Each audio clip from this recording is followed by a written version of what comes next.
فضائل اصحاب النبی کے باب میں، کتاب فضائل اصحاب النبی میں امام بخاری رحمۃ اللہ علیہ نے عباس بن عبد المطلب یعنی نبی صلی اللہ علیہ وسلم کے سگے چچا کا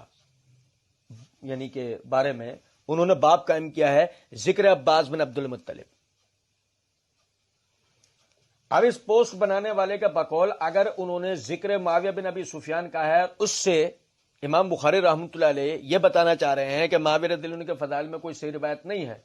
تو پھر خود بخود نتیجہ یہ نکلا کہ عباس بن عبد المطلب کے فضائل میں بھی کوئی صحیح روایت موجود نہیں ہونی چاہیے۔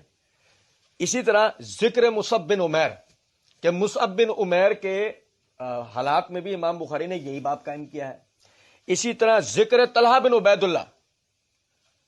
میرے بھائی طلحہ بن عبید اللہ تو عشرہ مبشرہ میں سے ہیں، ان صحابہ میں سے ہیں کہ جن کا نام لے کر نبی صلی اللہ علیہ وسلم نے دنیا کے اندر انہیں جنتی قرار دیا۔ تو اگر یہی اصول کار فرما ہے کہ امام بخاری جس صحابی کا ذکر کہہ کے